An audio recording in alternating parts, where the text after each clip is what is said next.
Okay, so I think we are good to go then. Can everyone hear me okay? Can I get a thumbs up from my fellow folks on the panel here? Awesome. So excited to be here right now to get this going on a very interesting session on Web3 use cases for nonprofits. And so we're going to cover quite a bit here today. We got some incredible guests on the panel that we'll hand it off to introduce themselves. Yeah, so I'm just going to try to share my screen here. I meant to try this out before we jumped in. I'm not sure if Bruce is on there. We did have a little slideshow just for our introductions, but if we can't get it up, that's okay as well. Oh, here we go. Now I can share screen. Perfect. Well, let me just, oh, that's not what I meant to share.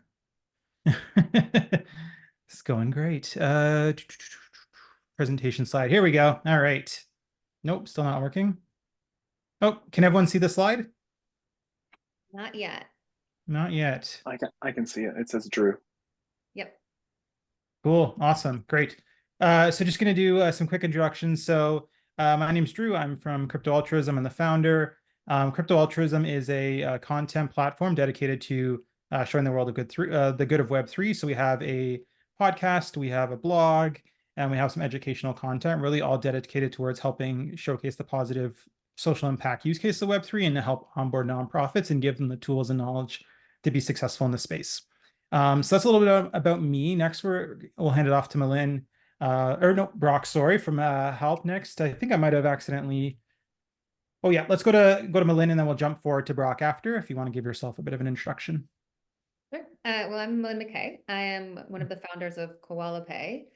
And at Coala Pay, we're really focused on helping large international aid organizations, whether that's agencies or lots of international nonprofits, to be able to actually use blockchain in the day-to-day part of running their programs on the ground. So we really focus on making sure that they are able to use a stablecoin to, overcome some of the problems around cash movement in a place like Sudan.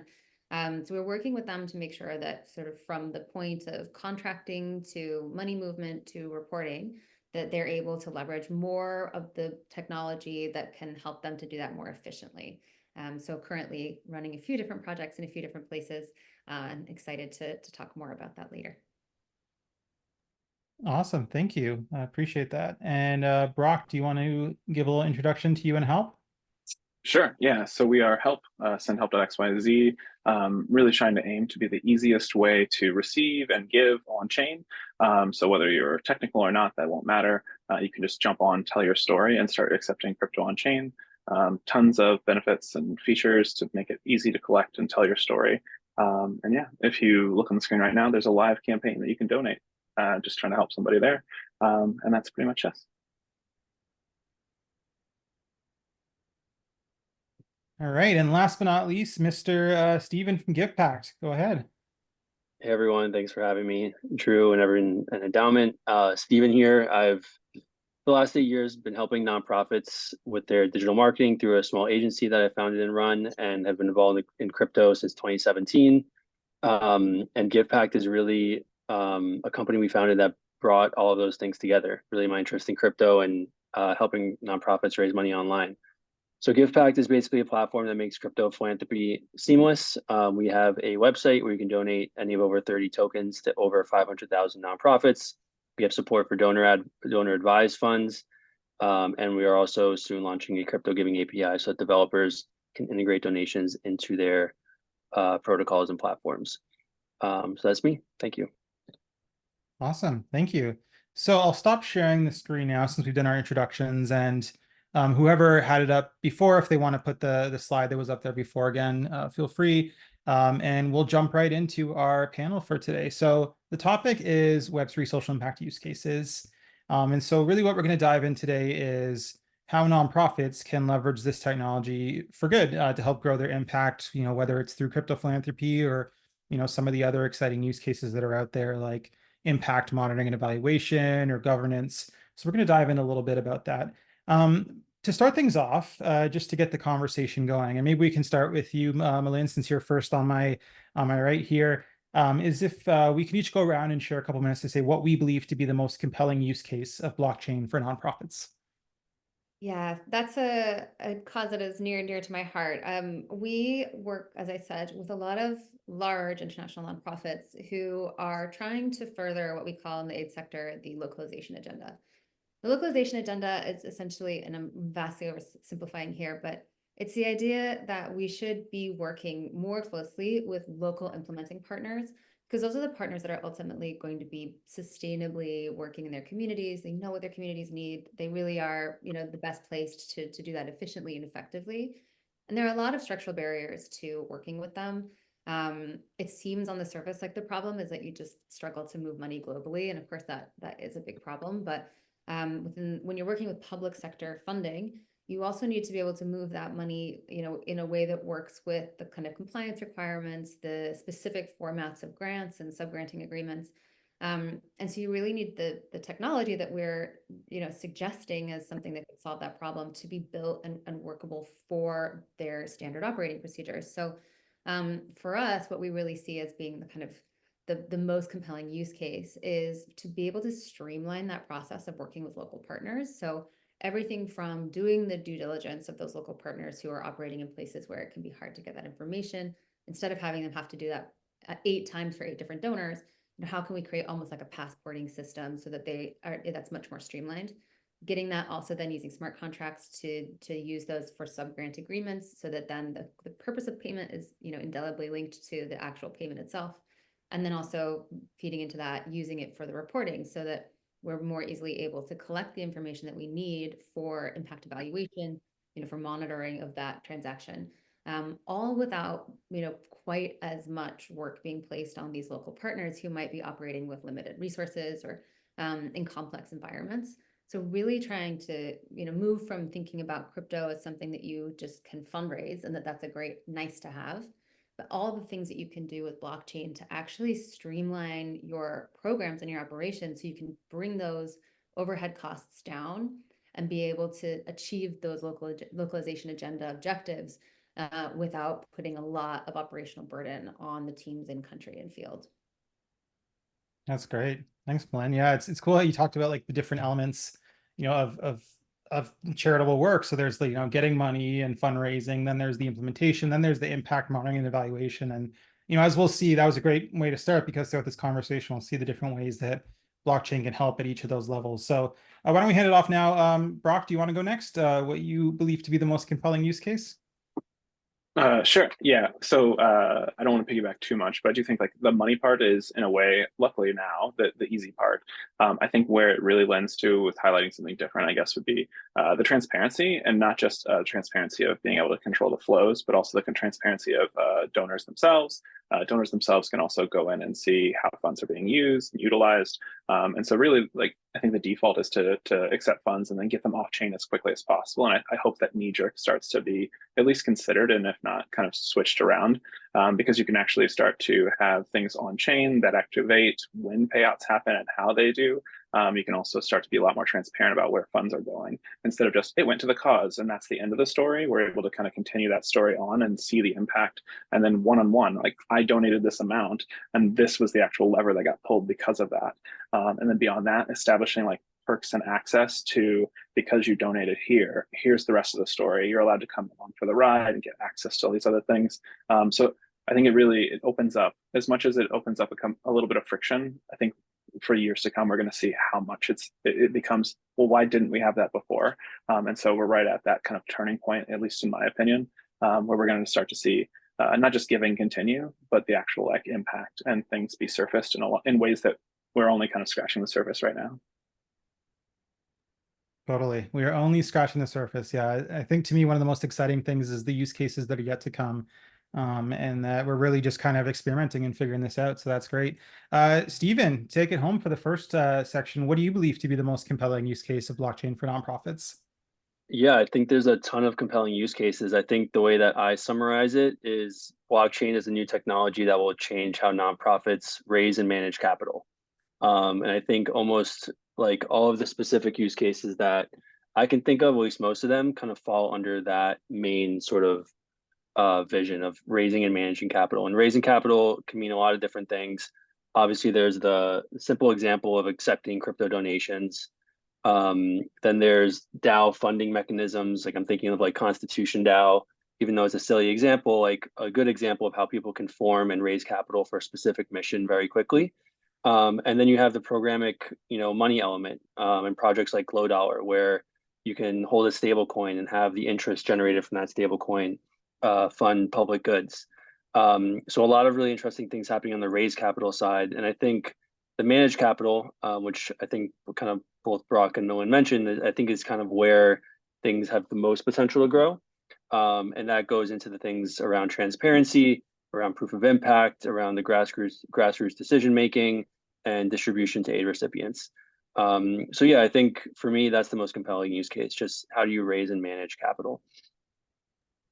Awesome. I think we covered kind of a bit of everything there in the intro, which was great. So thank you, everyone. It's good to have such diverse perspectives here. And so, despite all these amazing use cases, a lot of nonprofits are hesitant to get involved in Web3. That's one of the barriers that I encounter with chatting with nonprofits. There's a lot of different reasons, for that. So what, in your work, you've all worked closely onboarding different nonprofits to the world of Web3. So what would you say are some of the common hesitations you've heard from nonprofits or really anyone that you're interested in getting into this Web3 impact space? And how can we help them get past that and make it a more easy onboarding experience? And maybe we can, just to switch things up, maybe you want to start this time, Brock? Sure. Yeah, I think the biggest thing, at least in my experience, is the fear of the unknown, right?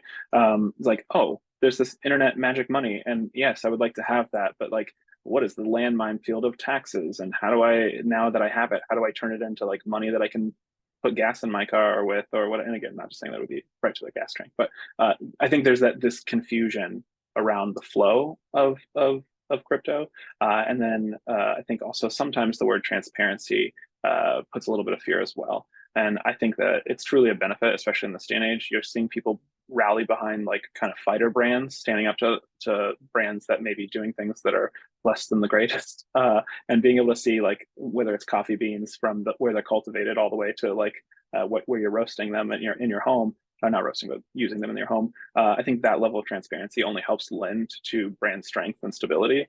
And so whether it's crypto giving or products that are being more transparent, there's a whole lot more upside, I think, than the knee-jerk fear that comes with it.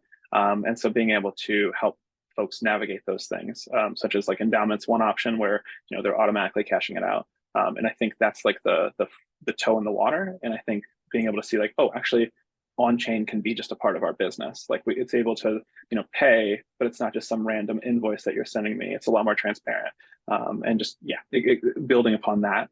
In a way that actually streamlines businesses, does it in a way that can win support and continued support from folks. All this kind of snowballs into like the best possible, and it's all just emerging now. So, Yeah, totally. That's awesome. Thank you. Steven, do you want to go next?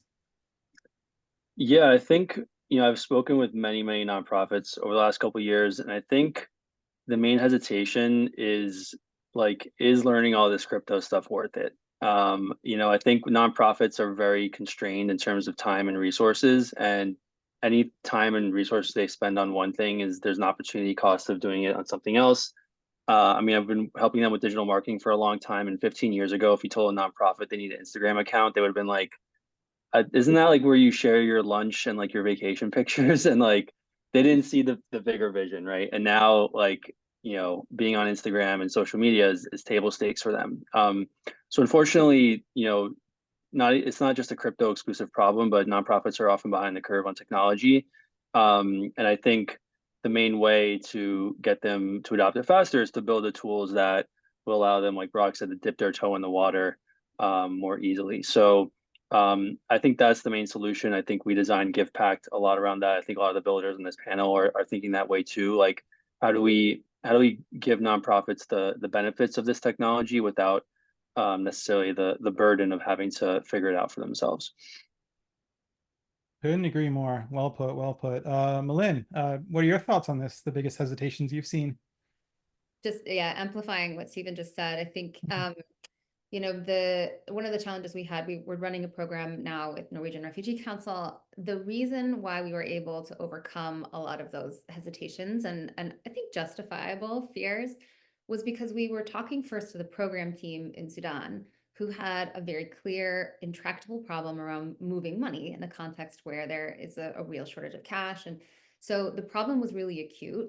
And that meant that what we were coming to them with was, we have a potential solution. Let's work it around your problem. As opposed to what I've seen happen a lot, which is where somebody has a cool piece of technology and they come and they say, do you guys want to do this? And having worked in the aid sector for 15 years and mostly in the field, sort of delivering on the ground, there is a real tension between HQ and what HQ says we should be doing and what field teams feel is justified. There's just a natural kind of tension that occurs there. So if the initiatives are coming from HQ, which a lot of the time they are, if it's like, we have this technology, you can use it, and then it's being pushed down on the field teams who are really busy, they're out doing food distributions, they're working with refugee populations, that's asking them a lot. But if you come from the other direction, then you're starting from the point of, you have a specific problem, we have a potential solution. Now don't worry about it. We'll abstract away all the scary stuff and just focus on how we can help solve that. And I guess my final plug is actually just a plea to anyone in the audience who is a builder. When you name things, it is really difficult for me to get on a call with somebody who is like the head of compliance at a major INGO and say, can you use this digital wallet? It's called, and it's a ridiculous name. It's fun. It's really and I get it, but it's really hard to push for public sector adoption when I'm having to explain, don't worry that it's spelled with, 8 letters and a Z, and it's tricky. It makes it much harder. So, that thinking about it as, moving out of this as an in-group sort of thing that we do, which is great. And we used a lot of language that was designed to create that in-group sense. But if we're going to actually get it adopted sustainably by these large, sometimes very conservative organizations, we have to be thinking about that too. So that is, I think another way that we can help to decrease some of the friction is by thinking about who that potential audience is and how they might perceive some of those things.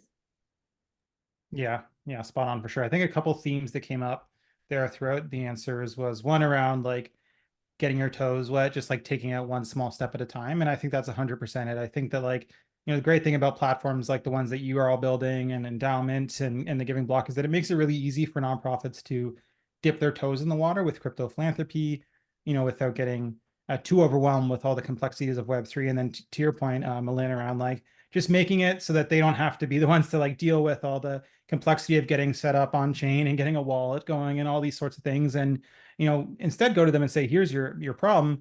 And here's one way we can address it, and try not to stress too much about the technology behind the scenes. We'll work on that. Hopefully we can get to a place where the technology is so ubiquitous that it's just there and you don't have to really think about it being, behind the scenes. So yeah, great perspective there. And, now going on to another question, we've talked a little bit about some of the use cases early on, some of the most compelling ones. Crypto philanthropy has obviously been the most adopted use case of Web3 of crypto by nonprofits. I'm curious what you believe to be the killer use case that will really shine when it comes to wide-scale nonprofit adoption in the coming years. And this can be an element of philanthropy, or this can be something totally different within the space. So maybe we can start with you this time, Steven, and then we'll go around. Yeah, it's a really good question. I think the next killer use case would kind of fall into the bucket of operations and/or transparency. I think I can imagine a world, look at GuideStar, for example, each nonprofit has a GuideStar rating based on how much of their funds are going to overhead versus impact. And I think when you look at, nonprofits potentially managing their operations on chain, a lot of that questions about how funds are being used can kind of go away and become extremely transparent. So I think that's one of the best. I think that's gonna be one of the next big killer use cases. Like kind of Brock mentioned earlier, when we look back 10, 20 years from now, we'll wonder why we didn't do it this way the whole time. It just makes so much more sense for a nonprofit to manage their treasury on chain, given that there's requirements in terms of transparency and how they use funds. And I definitely see that as the next killer use case. Amazing. Yeah, no, I definitely agree with that one. It's really interesting seeing some nonprofits start to experiment with this and being able to really, report things on chain in real time, so you can see the impacts, but then also the funds and where their money's coming from. Yeah, it's really interesting. I think this idea of radical transparency can worry a lot of nonprofits, I think, as you mentioned earlier, Brock, but it also can be really exciting. And I want to mention before we go on to Melyn for the next point on this, I have said if anyone wants to ask questions in the chat, you'll see that looks like Jorge already asked a question, which is great. So I have that on the docket for the end. And once we get through some of the main points here, we'll have some time at the end for questions. So feel free to throw them in the chat. Just make sure it's going to everyone or hosts and panelists so we can make sure that we get those on the list. Okay, so now to you, Melyn, what do you think is the next killer use case of Web3 for nonprofits? I guess looking at what we're seeing the most uptake in terms of the large international nonprofits that we work with, the thing that seems to be really exciting to them is the potential to link smart contract payouts to off-chain data.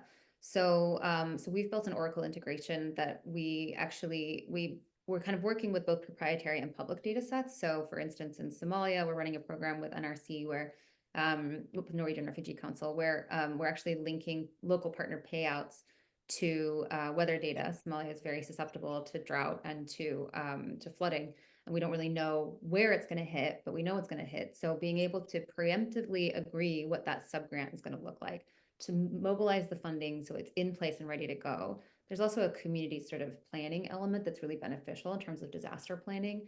And making sure that everyone is on board and aware of kind of when there is a weather event, what needs to happen next, so that that's all in place.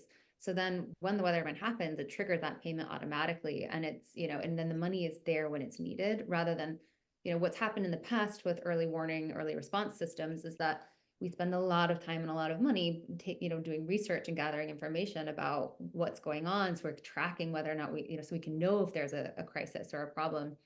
The problem is then that's often not linked to action. So, it still takes 3 to 4 months to get a grant out the door to an organization that's prepared to respond.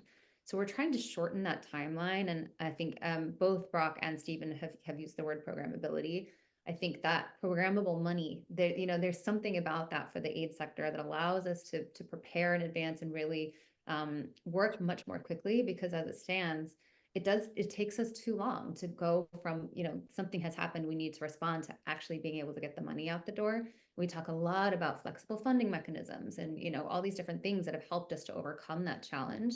But here is something where we can actually do all of that preemptive work we need to do so the compliance team and the finance team are happy, but still be prepared to actually move that money quickly, and also have the tools we need to monitor it and to understand the impact in place. So we're just not always running behind in a kind of responsive way. We can actually be doing truly anticipatory action. Yeah, for sure. And I'm glad you brought that up, because that's something I've been digging into a lot myself, is this idea of anticipatory aid and stuff like that. And there's a lot of experimentation happening for this. There was one organization that was doing a test with anticipatory aid when they were tied into an Oracle. They would predict if there was like extreme weather events that were going to happen. In the event that it was going to happen, it would automatically pay out direct cash transfers to, I think it was pastoralists and maybe smallholder farmers that would be impacted by that. So it's really exciting just to think about how this technology can, like you said, streamline this process and make it like quick and easy and get to them. And it had amazing outcomes too, by taking that approach, instead of, waiting for something to happen, then getting in place the infrastructure to distribute it, then having some sort of process to get people to ask for funding. So yeah, that's a great one. So I appreciate you bringing that up. Brock, what do you think? I'm a fire hose of ideas, so I will try and hold back from like some endless rant on this. But I really think kind of bridging the two, it's real-time live storytelling, right?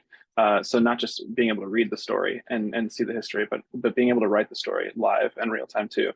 So tracking events, tracking all kinds of things, but then also being able to like work on certifications, I think. So if I can be, it's one thing to be like a registered nonprofit, but it's another one to be able to say like, oh, I work with in this sector, and here's my certification. And we lean really into kind of like the DID or decentralized identity kind of spec, if you will, to be able to identify, here's a certificate for being where you're at. Here's a certificate where you would be impacted by weather or by, just uncertainty in like economics in a region and things like that. And then having triggers where it's like, oh, they've already been certified for this, this, and this. They now fit the mold. And so now they're kind of like allowed listed into getting some grants directly, and then also being able to activate individuals instead of just like huge funds that are the waiting, being able to kind of weaponize and say, hey, this event has happened.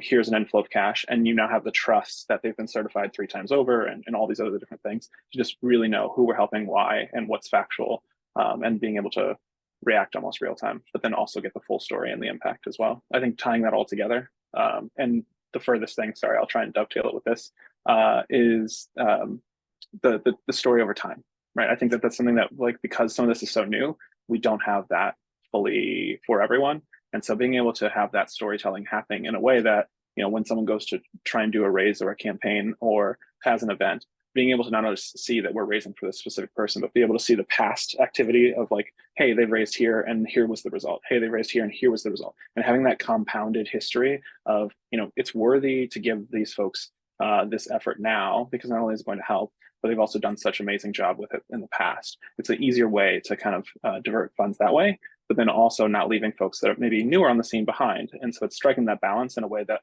I can start my storytelling now, and it's only going to be that momentum and that ball rolling to help over time. Yeah, that's a great one. Yeah, for sure. Wow, amazing. I think we touched on some really, really good ones there. And the storytelling one, I think too, it can go both ways, from the folks that are, doing the work and sharing that with the community, but also to those that are like supporting the project. I know, like, for example, Steven with GivePact, he's done some really cool work with like impact certificates that folks who donate get, that kind of like shares the impact of their work, and it could maybe level up, or their impact of their donation, it can level up over time as they donate more and support more causes. So I think it can create really cool ways to just like share the story of the work being done while also really empowering donors in new ways, which is great. And so that kind of leads in nicely to one of the final questions before we go to the audience for some questions, is around engaging donors or supporters in Web3. Earlier on, we talked about hesitations of getting involved in Web3. And I think for a lot of nonprofits, it can seem like the wild, wild west, not really knowing where to start, how to build their network. It's just all a bunch of memes. There's also some scams and stuff that they're hesitant to make. They want to make sure that they avoid those. So I'm curious, throughout your work, if you've come across any best practices for engaging with donors or supporters and growing your network within Web3, especially for nonprofits that are new to the space.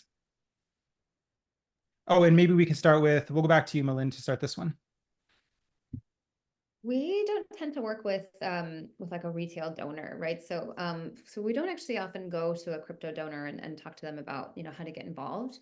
What I will say is that one of the things that we are trying to do is make the point that there are so many really amazing local organizations around the world, and there tends to be this perspective that I want to give to one of these large INGOs because they're well known, and I know that I trust the work that they're doing.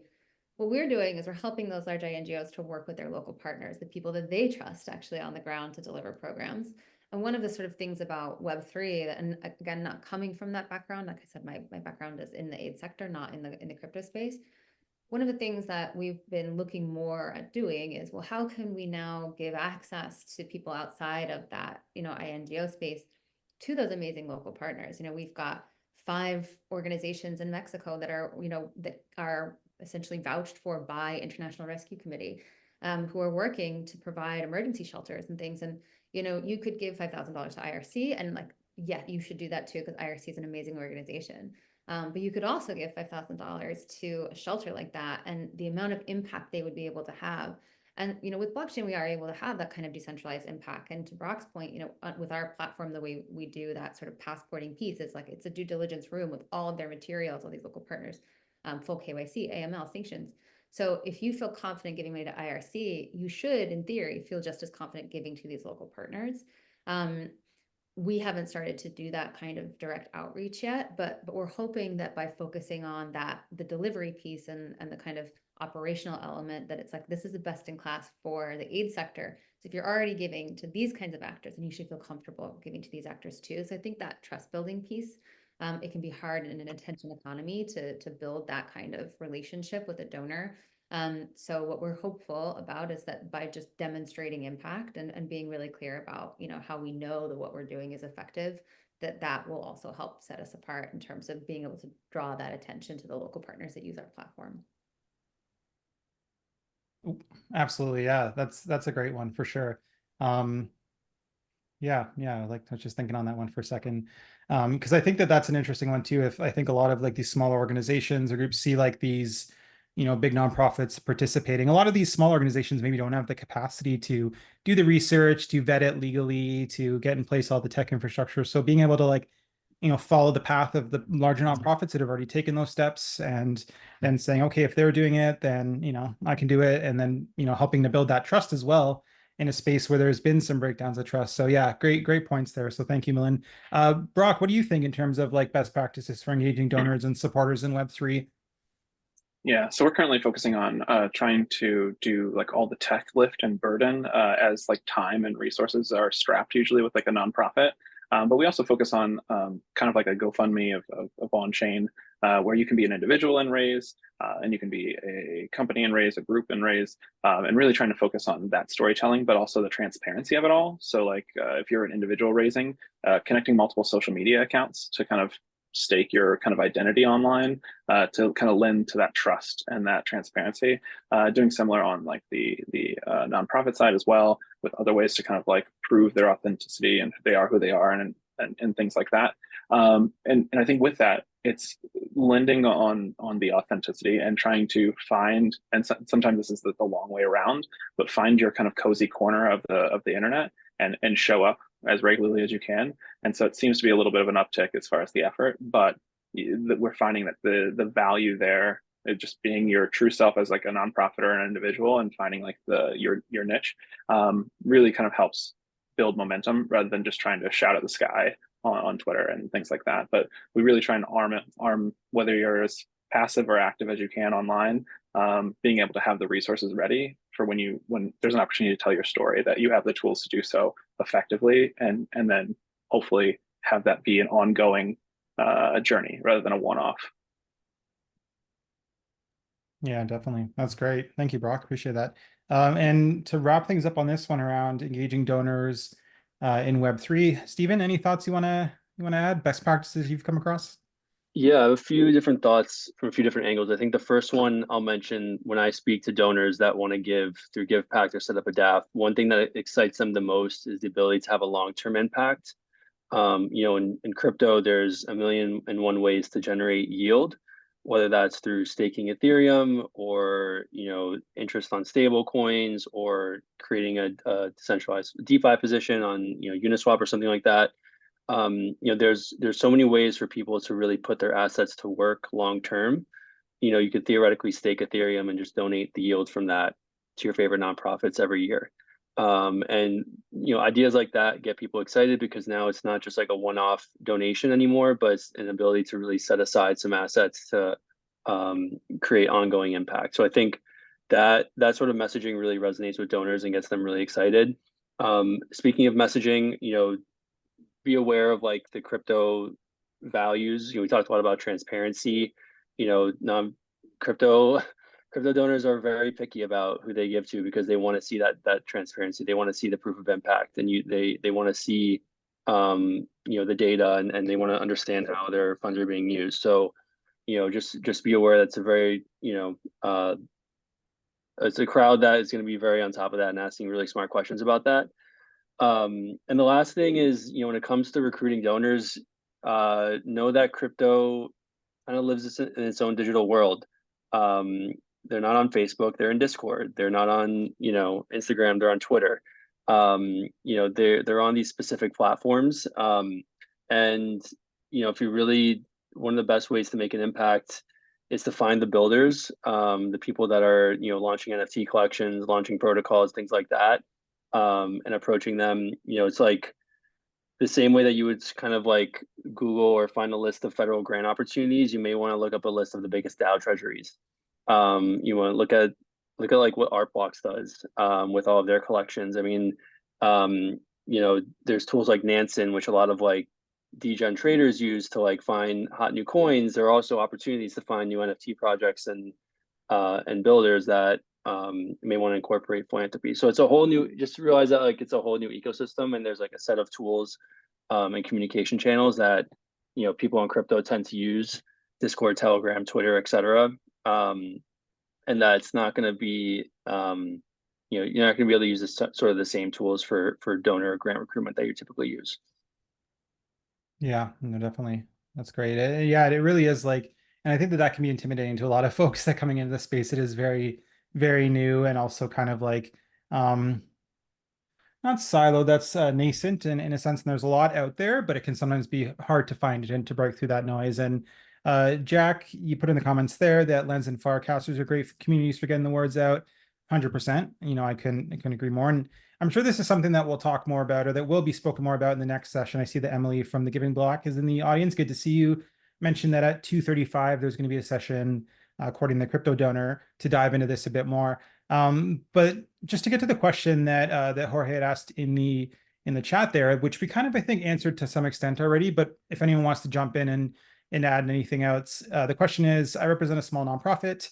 This year we partnered with Endowment to accept crypto, and we want to develop a crypto campaign, and would love to get some advice as to how we can start developing relationships in the crypto space.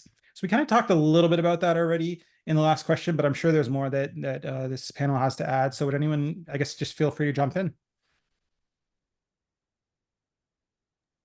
I will always jump in if no one else Sure. speaks. So sorry. Go for it, Brock. I Yeah. think without having really the details on like what, but say that you're trying to help plant trees, for example, try and find the cozy corner of the internet, and especially like Farcaster, someone said, the whole platform is on chain and has like channels. So you could find a channel that aligns to that. And then don't immediately go, hey guys, I'm new, give me money. Instead, start replying. I think that's the reverse of what the status quo currently is. Instead of like casting and starting your own kind of like shouting at the sky moments, start joining in the conversations that already exist and just start showing up. And then from there, you can say, hey, check out what I'm doing. Like once you've kind of found some people, and then repeat that across a couple different channels and slowly go. I do think this circles back to like where we kicked off of like, it just seems like a lot to get started. But if it becomes part of your process, I think you'll see that momentum starts to carry on a lot, and it will take you a lot further than some previous kind of efforts, because I think that it is transparency, authenticity, that win kind of the day. And so the secret is not a secret. It's just show up and be a human and tell your story over time, and eventually that will start to turn about. Yeah, I would definitely. that one of the things that we're seeing is that the crypto donor tends to, as much as we want to say, we hope that it's because they just want to make impact in the world, they want to contribute to a better place. A lot of people who are developers, who are building protocols, they also really want to see adoption and more broader adoption of different crypto products and services. So also kind of being aware that if you're just saying, okay, we're going to accept crypto donations, but we actually aren't going to accept crypto donations, we're going to have somebody else, change it into fiat for us, it can seem really self-serving. And you're trying to build community, you're trying to build relationships in the same way that you would build a donor relationship over time in the traditional sense, where that's something that you're hoping is going to last for years. You don't want somebody to make a one-off donation. I mean, maybe you do, but ideally they're not going to make a one-off donation and then go away. You want that to be a continued relationship. So you need to also be thinking about, well, how are we going to, or I would argue, thinking about how can we actually implement some of the tools and do some education, or provide something else as far as like, yeah, we're accepting crypto donations, but that's because we see the value in this technology. So there is an element of like, do you want to see that kind of decentralization? Do you want to see that programmability, that transparency? Because that's also going to make what you're asking for a lot more appealing. If people can see that by giving to you, they're building out this ecosystem of people who are going to use these products and services and make it a more robust and an interesting place to live. So I would definitely encourage you to look at, well, how can we maybe set up, if we have a digital wallet, how can we do more with that? How could we maybe make some payments with that? How could we stake? How, learn a little bit about what the technology can do too, and how you could implement that into programs. And that's just going to make the case that you're making to a donor so much stronger and more compelling. Definitely. Yeah. Anything to add, Steven? Yeah, I'll just add, just like from a boots on the ground perspective, like crypto conferences are great. It's funny because I think there's probably 3 or 4 nonprofits that I always see at them, Save the Children, Mercy Corps, there's a few of them that like, they're just always there. It's great. NFT NYC, Consensus in Austin, all the Ethereum conferences.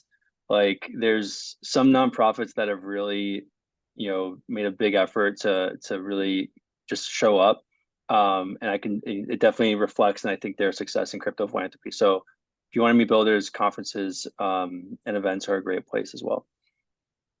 You sparked an idea, both of you, really, that don't go at it alone either, right? Like if you're working with others, like don't just go on chain, maybe be the first one, but then bring the folks that you're working with. Like back to the tree example, like if you have a tree farm that you're working with to kind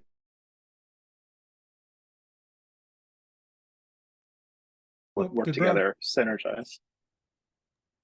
Sorry, what was that? Sorry, I think you froze. It might have just been for me for a second. Apologies.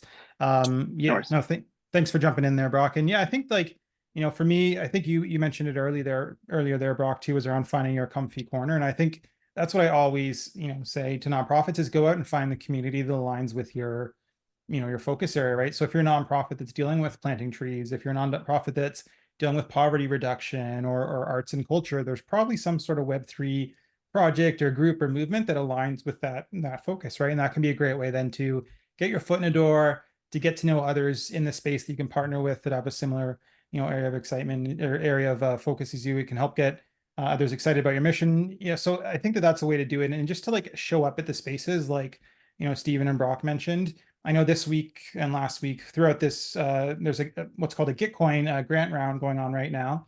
And there's this space that's called Let's Grow Live that runs 24/7. And it's just different, public goods and social impact Web3 projects that are coming and hosting and chatting about what they're building and sharing their work. And every day I see new people just come into that chat and get invited up on a stage and share their story and get to connect with other, organizations that have a like-minded focus. And it just does such an important, it's such a great way to just like build up those relationships first. And like, I think it was Brock said, don't just like jump in and say, money, money, money. It's about building relationships and partnerships first and foremost. The money side of it's only one piece of the puzzle when it comes to Web3. The relationships and partnerships can be just as valuable. So yeah, just start attending these spaces, ask questions, go up on stage. The space is very welcoming. It's I think a lot of people are nervous, but it's the type of place where you can just send a DM to someone and expect to get a response, and show up to this event with lots of people and have a chance to just go up on stage and share a little bit about your project. So yeah, it's a great space for those sorts of things. So hopefully that helped answer your question, Jorge. Thank you to our panelists for chiming in on that. I don't see any other questions that have came through, so maybe I'll just go to one for my question bank, and anyone else in the audience, feel free to share a question as well. We'll see if we can get to that. I'd love to dive into the fun world of governance. This is a very interesting one for nonprofits. Nonprofits typically have a board that is accountable, that has the fiduciary duty to the organization, and then they'll have the staff, the executive team that will report to them, but they'll be essentially the kind of like formal and head decision-making body of the organization from a governance perspective, at least. With the advent of DAOs, decentralized autonomous organizations, and other coordination tools within Web3 that can help organize people in different ways and give ownership to communities in different ways, how do you see DAOs and these decentralized governance tools really impacting the way that charities operate in the coming years? So whoever would like to go first, feel free to jump in. And if someone wants to also give an explanation of what a DAO is, or maybe I'm assuming, people in the audience know what that is. If someone wants to also give an introduction of that, feel free. Sure. DAO is basically like a way of running an organization that is kind of completely on chain. And so everyone gets like a different share. Sometimes it's based on how much money you put in, how much, how long you've been around. There's lots of different ways to do it. But basically it runs off votes. And so it's a constant cycle of people proposing, putting it to a vote. If it passes, then it executes, and you repeat through that. I think it can be a great way to get things done. But I also have seen the opposite, where sometimes getting a bunch of people that have never run businesses together to now start running a business doesn't always work out. And sometimes it's a lot of extra friction. I have seen an interesting take where there is like the actual nonprofit, and then they have a bucket in which is controlled by a DAO. And so therefore there is some kind of hands-on and some stakes in the game from some folks that have donated, and then there's voting along that. And so it's a limb of the organization rather than the entire organization. And then there's also regulatory wise, I think only a couple states in the United States. I'm not sure everywhere else that recognize DAOs fully. So it can be a lot. but it can also be interesting, and it can also be really successful. Nouns DAO is a huge one that it's more of a creative project, but they've done a lot of crazy great things, and they continue to do so. And so, yeah, it can be a lot, both good and bad. But I think the hybrid model is the one that I have seen the most results from. It's like lightning in a bottle for most DAOs to fully succeed. But I think that we're still young in that, and it's still evolving as a space too. Yeah, I would love to amplify that, because we're normally the first blockchain, service or system that any of our users have ever touched before. So we're spending a lot of time sat with, every different level of these large INGOs, helping them to, modify their SOPs to be able to work with, a stable coin or something like that. And it can take months. I mean, months and months and months. Anyone who's worked in a nonprofit knows that like nonprofit timelines are long. I immediately, when I hear people talking about DAOification of nonprofits, I start to sweat a little bit, because I just think we're going to now extend what is already a really long process by months and months and months as we, not even just set it up, but actually just run the voting processes. So, but I think like Brock said, where I see the most opportunity and where we're seeing with some of our partners, we're talking with Save the Children, for example, about a program that they have that works with youth organizations. And most youth organizations are not registered entities. So within the structure of a large INGO, and especially with public funding, how do you move money to them? What is the kind of contractual structure that can allow for that to happen?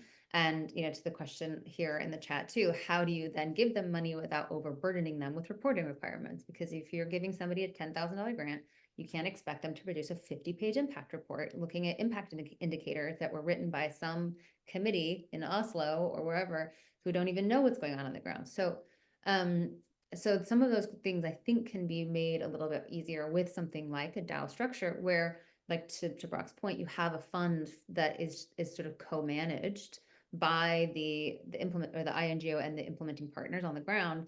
So you have all that oversight. You can look into the wallets that are being used with smart contracts and see where funding is, how much has gone out. Maybe you even use a kind of multi-signatory model so that any transactions that are being authorized from a wallet are happening with every sort of stakeholder's engagement in that process.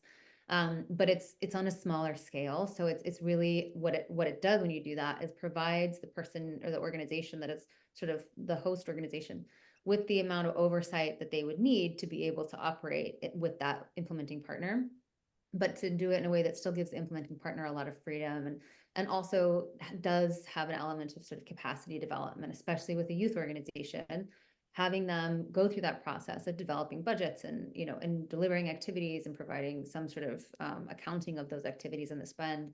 That's all really important organizational development that then can put them in a place where they are able to qualify for larger, more strenuous sources of grant funding.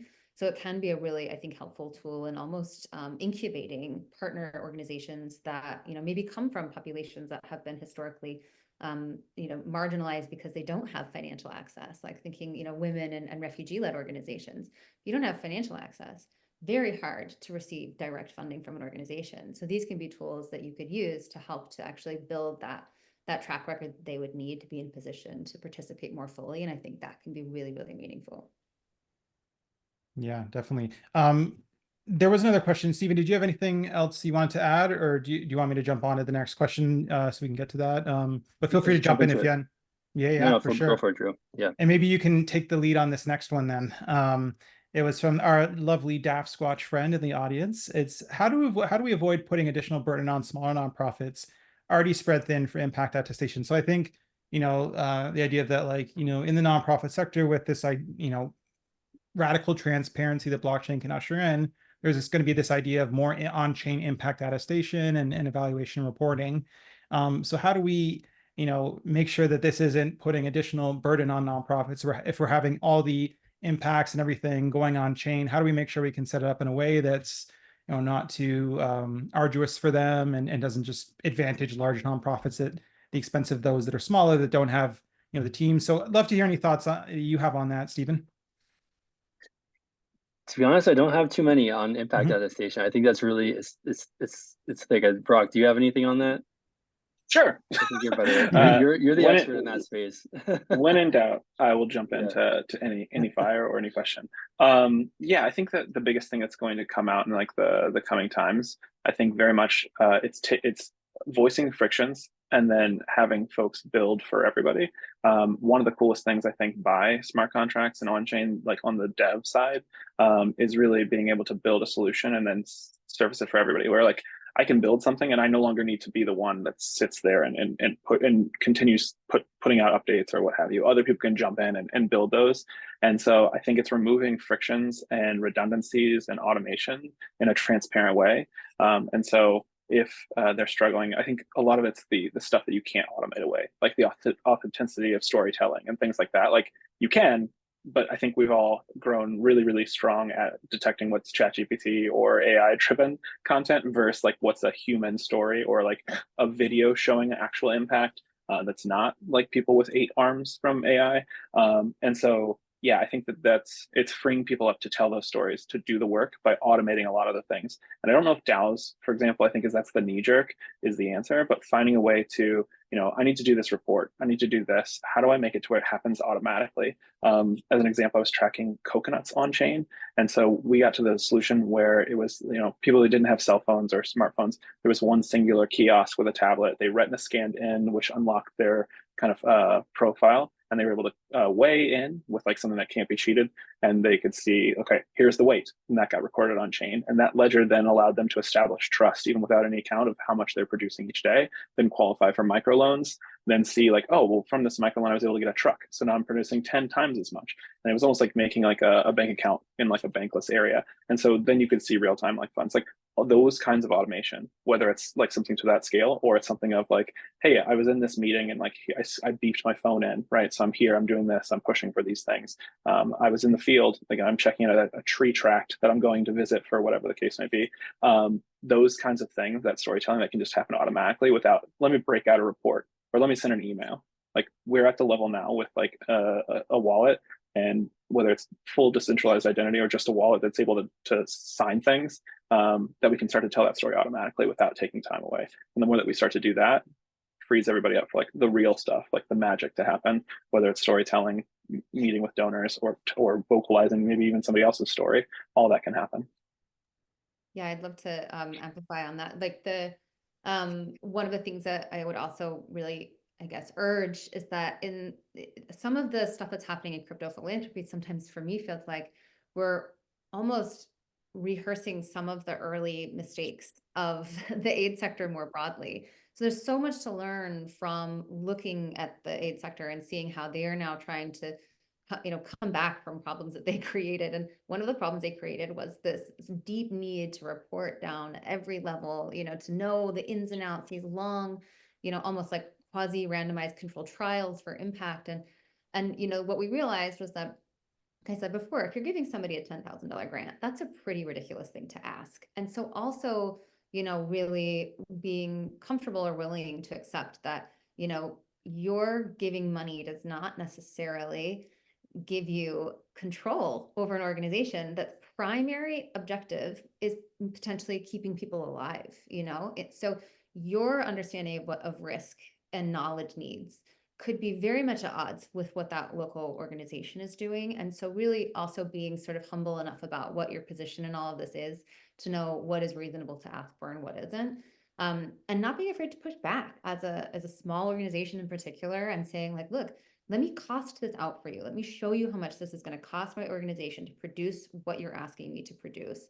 And saying, look, this is not really, if you're giving me a $30,000 grant, I'm going to spend a third of it, which is very common for monitoring and evaluation on aid programs to be about a third of a budget sometimes, or at least like 15%, 15 to 30%. That's not a good use of funds, And so, yeah, I still need to say unrestricted grants. Yeah. But even with unrestricted grants, like sometimes the amount of money that has to go into writing reports and monitoring and evaluation and all of that, because there's a sense that as organizations, we create almost this work for ourselves too. And to Brock's point, what is actually pushing the needle in terms of, telling that story and making sure that people understand the significance of what you're doing. What we do with Coala Pay to try to, get rid of some of this pressure for the local partners is that, we issue the donor with a proof of funding token, and that proof of funding token has embedded in the metadata some of the key program elements, so that it is, we're able to track the number of intended beneficiaries and all of that. But then, because we were very aware that if we increase the amount of funding to local partners, then we're going to increase the reporting need, we also made sure that we had a companion product, which is we call Billy. But Billy is a kind of mobile app that we can distribute through the local partners for free into their communities, that allows them to do remote data collection. So we can try to fill some of those gaps without putting that administrative burden on a local partner who's getting maybe a pretty small, maybe their operating budget is less than $1 million a year. You can't be asking them to produce that kind of data. Yeah, definitely. Just one final thought to add to that before we wrap it up. Great points, all around there. I think that, one of the benefits of this radical transparency offered by the blockchain, one of the challenges is that it could be a lot for nonprofits to be able to stay on top and report everything. And the last thing we want is for this technology to create more work for nonprofits that are already spread thin. But I think the great thing about the space too is that a lot of people are building in public solutions for these things, so that, let's say if you're tracking your data on chain, maybe someone's built a tool that can pull that data and report it, and in a creative way to the community that's easy to use. And I think building in this open source space, there's a lot of new tools being developed every day to help nonprofits save time. And ultimately, I think blockchain, Web3 with AI to help with whatever it is. Maybe it's there's an organization that is making it so you plant trees, you take a picture. It timestamps it, it geolocates it, it uses AI to show that it's a true picture of a tree, and then that automatically then goes on chain and it puts all that data on there, right? In that sense, all they're doing is really taking a picture of it, and they don't have to go through all that process of reporting themselves. It does it for them. So I think that that's what we need is for this technology to come together in a way that it makes it also not only more easy to accurately report your data, but also easily just to report it in the first place, to gather, to bring it on chain, to report it without having to spend, most of your time reporting on the impact as opposed to just doing the impact, as Brock had said earlier. So hopefully that's the dream.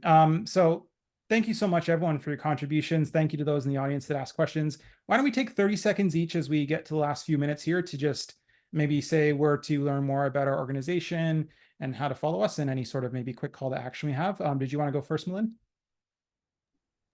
Sure. I guess, if you're an international nonprofit or even a smaller nonprofit and you are concerned about money movement, about running more efficient programs, and potentially also some of the monitoring and evaluation work that you think you're going to need to do for your donors, we would love to help you think through that and see how we can potentially just make that a less painful process.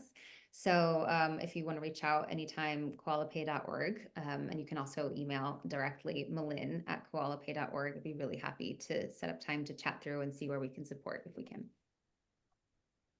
Awesome. Thanks, Melyn. Brock, do you want to go next? Sure. If you need help, I would prefer you to use help, of course, but more so, I would prefer you to if you're on the fence, to try and jump on chain. Now more than ever, it is easier, and it's only going to continue to get easier. So jumping in now can put you ahead of the pack, whether you're an individual or a nonprofit or anything in between. Just do it.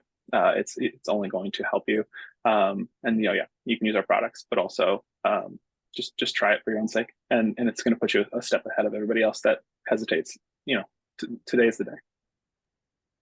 Today is the day. It's not a matter of if, but when this technology becomes ubiquitous in the sector. So that's a good one. Steven, wrap it on up. Bring us home.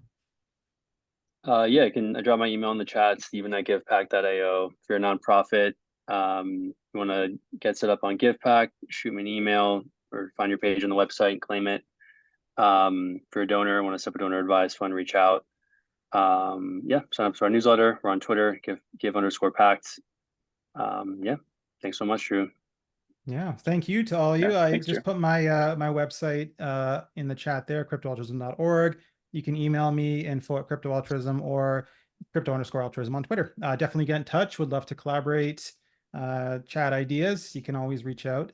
Thank you so much to the endowment team for organizing this, and a virtual round of applause to our lovely panelists. Thank you so much for taking the time to share your wisdom today. That was a lot of fun. So